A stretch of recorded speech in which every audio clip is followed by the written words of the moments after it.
Shalom. Call halal Yahweh Bashem Shai Bashem Rakakadash. Double honors to the apostles and the elders. Salutations to all my fellow laborers doing this work in truth and sincerity, risking their lives and their freedom to do so now more so than ever. To the scattered elect that are scattered around the four corners of the earth, to be light unto the speckled bird, the Israelite foreigners. And to the Akwath that are listening and learning, to you I say Shalom. This is your brother Malchaamah from the branch of the Great Millstone here in Chicago, coming at you with another lesson in truth. And just gonna start with this video.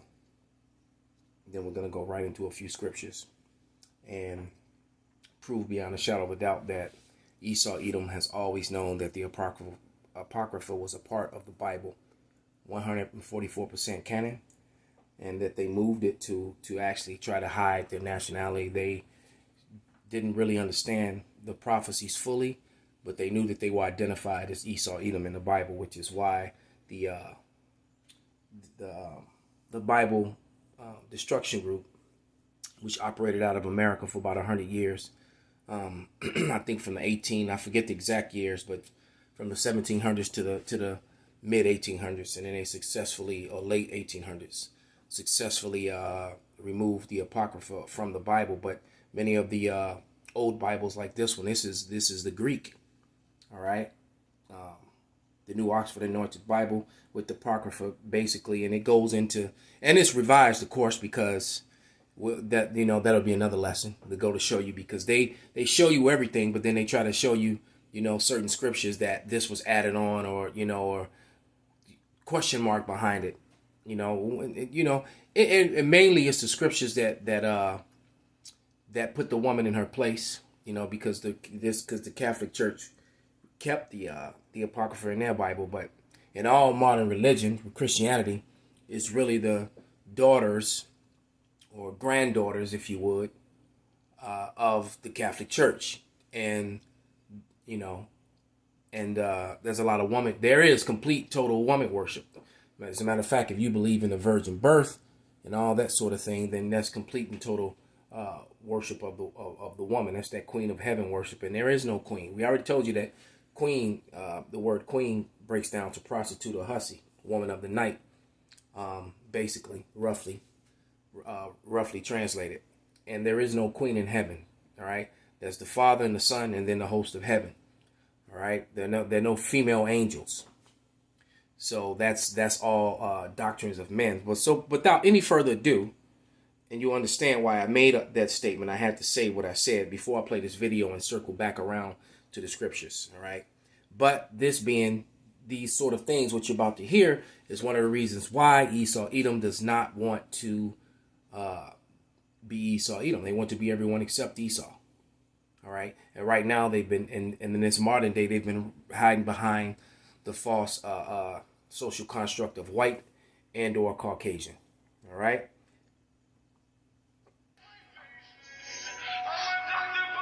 I had a woman dying from COVID confess something really heart-wrenching to me. She told me that when she was a teenager, she told her mother that one of the local black boys had touched her behind the grocery store.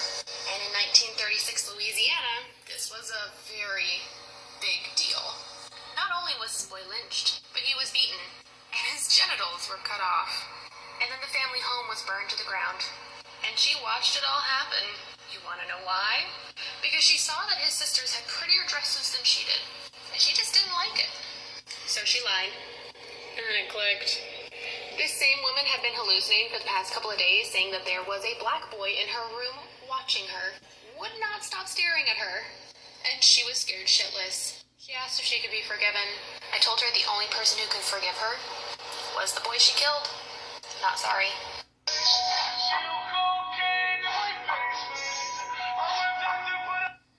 Dying from COVID confessed something really heart-wrenching to me. She told me that when she was a teenager, she told her mother that one of the local black boys had touched her behind the grocery store. And in 1936 Louisiana, this was a very big deal.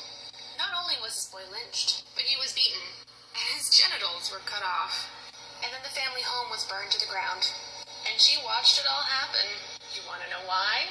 Because she saw that his sisters had prettier dresses than she did, and she just didn't like it.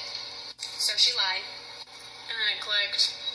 This same woman had been hallucinating for the past couple of days, saying that there was a black boy in her room watching her, would not stop staring at her, and she was scared shitless. She asked if she could be forgiven.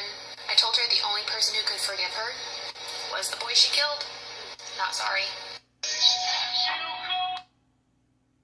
Y'all, I've been...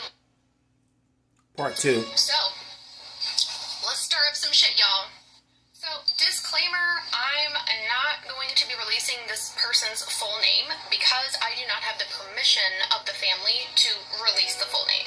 Also, keep in mind that records of lynchings were not really well kept at the time. If they were documented, a lot of times they were documented wrong. But I will say that with this article, at least, it is the same time period. It is the same parish. You'll see. You'll see. So without further ado, y'all, let's pull up some historical documents and start some shit. Alright, so, in July, a mob of infuriated citizens lynched Andrew. A person, a farmer, 26. Okay, now we're gonna break that down. Now, it says that he's 26, right? But you have to remember, at the time, the term boy was used for adult black men as a way to infantilize them or try to say that they were less intelligent. Because apparently he had confessed, and you know what confessed means, to attacking a girl on Sunday. Officers said there were 300 people in a mob. With little trouble, the mob battered down the door of the jail because there were no officers in there. No officers. Even better, the boy begged to live. He begged them. Begged them.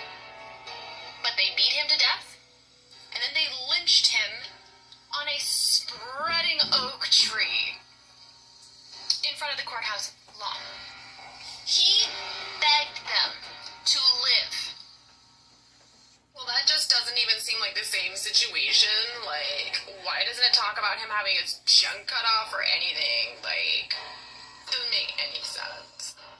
Understandable, but again, I'm just drawing similarities of the time period, the parish, what happened, and some other things that she told me that I didn't even tell you guys about. That I'm going to keep for patient anonymity purposes. Now, in the book Without Sanctuary, which is on a bookshelf just across the room from me, there are many stories like the one she just told. And then it was a common thing for them to cut off the genitals and the body parts and pickle them and keep them in jars, and even collect the body parts and keep them as souvenirs and send the postcards of the events. And the reason why there was no police in the jail, because the police were in the crowd. Now I'm going to read, because they were part of it. This is First Maccabees in the Apocrypha, starting chapter 1, and it reads, "And it happened that Alexander, the son of Philip, the Macedonian, who came out of the land of Kittim, had smitten Darius, the king of the Persian Medes, that he reigned in his stead the first over Greece."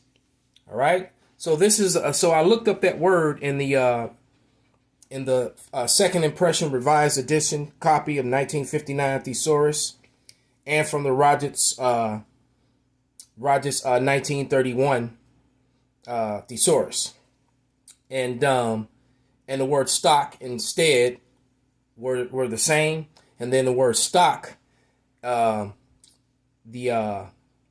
synonyms for it was mankind, race, lineage, breed, heritage. All right.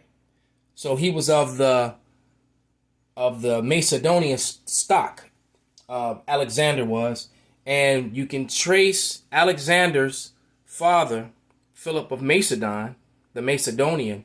You could trace his roots right back to Agag or Agag, however you want to pronounce it, potato. And Agag was a son of Amalek, and Amalek is a son of Esau. So we're talking about Caucasian, so-called white people here. And here's the smoking gun evidence from the Bible itself. This is Second Ezra, and this is from that very same said book. I had a pen I was going to use as a pointer, and I don't know where it is now. So grab one, Salakia.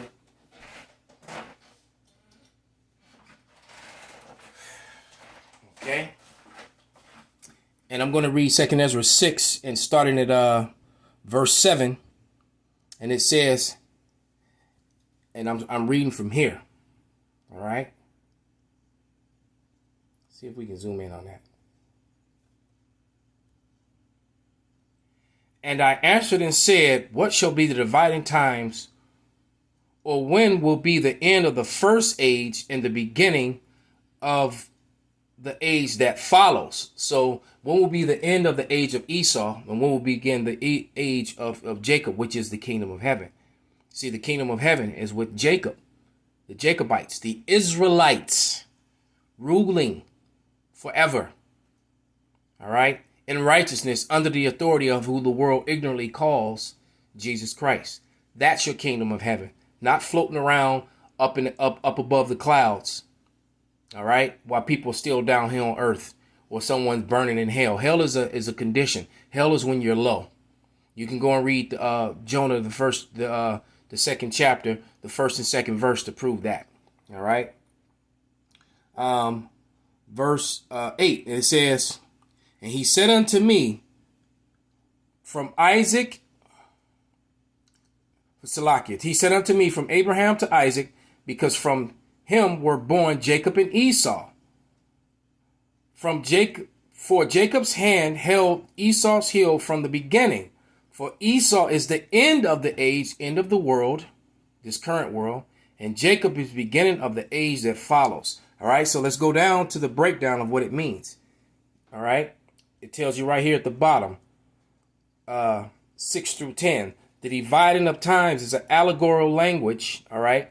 The seer is told that the present corrupt age, this world, where you're forced to inject things into your body against your will, where your water is tainted, where your air is tainted, where your food is tainted, and where there's unfair decrees and taxation. All right. Alphabet lifestyles and child sacrifices and all kind of manner of madness. Okay. It says the allegorical language, the seer is told that the present corrupt age symbolized by Esau. All right. You hear that? No class Malone, Haman Malone, son of Agag Malone. All right. Will be followed immediately without a break by the glorious age to come, symbolized by Jacob. All right. And then it gives you all these scriptures, which I probably will do a part 2 and go through these scriptures here at the bottom. Basically, explaining that the kingdom of heaven is for the sons of Jacob, the 144,000 that are on the heavenly roll call, the judges and government of the earth, which is 12,000 men from each of the 12 tribes of the house of Jacob, the house of Israel. All right. So with that, I hope this was edifying. Call halal Yahweh Bashim Shai Bashim Rakakwadash Wa Abba Babal Kwam Yasharala.